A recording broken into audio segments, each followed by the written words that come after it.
Bonjour, aujourd'hui je vais parler du livret A et des livrets réglementés. Pour être sûr de ne pas rater les prochaines vidéos, merci de penser à souscrire à la chaîne et n'hésitez pas à laisser des commentaires ci-dessous ou sur Twitter. Pourquoi parle-t-on de livrets réglementés? C'est parce qu'ils sont définis par les pouvoirs publics en termes de garantie, de taux, de plafond, de fiscalité et de conditions d'accès. Voyons maintenant les différents livrets réglementés. Commençons par le livret A. Il a un plafond de 22 950 €, un taux de 0,75% qui va passer à 0,5% au 1er février 2020. Ensuite, le livret de développement durable et solidaire. Son plafond est de 12 000 €. Le taux est le même que celui du livret A.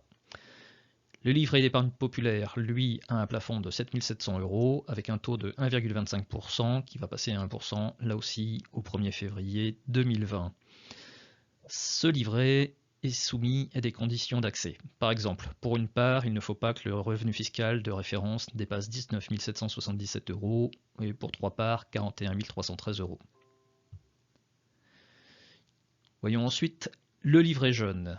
Il a un plafond de 1 600 €. Son taux est librement déterminé par les banques, mais il doit toutefois être supérieur ou égal à celui du livret A. Et ce livret est accessible aux jeunes entre 12 ans et 25 ans. Voici maintenant quelques données sur le livret A. 1918, c'est l'année de création du livret A, donc c'est un produit d'épargne qui fait partie de la culture française depuis très très longtemps.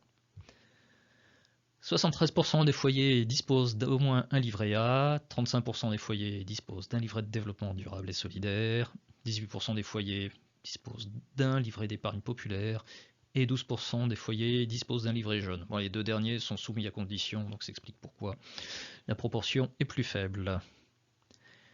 Le livret A, ça représente plus de 290 milliards d'euros. Enfin, 3% des livrets A ont un encours inférieur à 1 500 €. 70%, donc la très grosse majorité des livrets A, ont un encours entre 1 500 € et 22 950 €. Et 27% des livrets A ont un encours supérieur à 22 950 €. Donc, vous avez vu tout à l'heure qu'il y avait un plafond de 22 950 €. Le plafond s'applique sur les versements, mais pas sur les intérêts. Donc les intérêts peuvent continuer à être cumulés et peuvent du coup dépasser le plafond des 22 950 €. Alors, d'où vient l'argent des intérêts? Eh bien non, aucune licorne à 5 pattes n'est impliquée là-dedans. Concrètement, les banques collectent l'épargne des particuliers.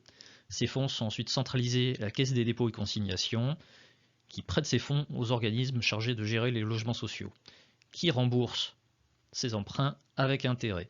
Ces intérêts sont redistribués aux banques, qui à leur tour les redistribuent aux épargnants. Les banques et la Caisse de dépôt et de consignation prélèvent une petite partie des intérêts pour leurs frais de gestion.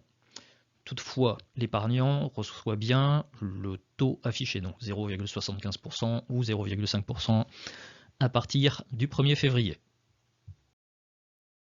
La règle des quinzaines. Les mois sont divisés en deux quinzaines, du 1er au 15 du mois et la seconde quinzaine du 16 au dernier jour du mois. Les intérêts sont acquis par quinzaine et sont capitalisés au 31 décembre.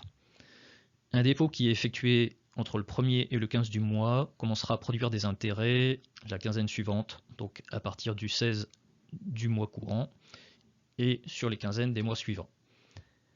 Un dépôt qui est effectué dans la deuxième quinzaine du mois, donc entre le 16 et le dernier jour du mois, commencera à produire des intérêts sur la première quinzaine du mois suivant, donc du 1er au 15, puis la deuxième quinzaine du mois suivant, du 16 à la fin du mois, et ainsi de suite. Pour les retraits maintenant, un retrait qui est effectué dans la deuxième quinzaine du mois, donc entre le 16 et le dernier jour du mois, fera que les intérêts cesseront d'être produits au 15 de la quinzaine du mois courant. Un retrait effectué dans la première quinzaine du mois, donc entre le 1er et le 15 du mois, fait que les intérêts cesseront d'être produits à la deuxième quinzaine du mois précédent, donc au dernier jour du mois précédent. La règle des quinzaines, on aime nous faire croire que c'est important, mais en réalité, on s'en fiche un peu. Pourquoi? Parce que si on regarde bien, avec un taux de 0,75% qui est distribué par quinzaine. Donc sur 12 mois avec 2 quinzaines, ça fait 0,03. Et avec un taux à 0,5%, ça nous donne 0,02. Concrètement, 100 €, ça rapporte 3 centimes d'euros quand on a un taux de 0,75% et 2 centimes d'euros pour un taux à 0,5%. Donc 1000 €, ça nous rapporte 30 centimes ou 20 centimes. 10 000 €, ça nous rapporte par quinzaine 3 € ou 2 €.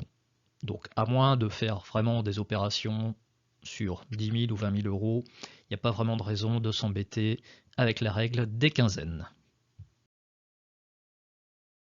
Je vais maintenant évaluer les caractéristiques des livrets selon la grille définie dans ma vidéo précédente intitulée « Comment choisir un placement ».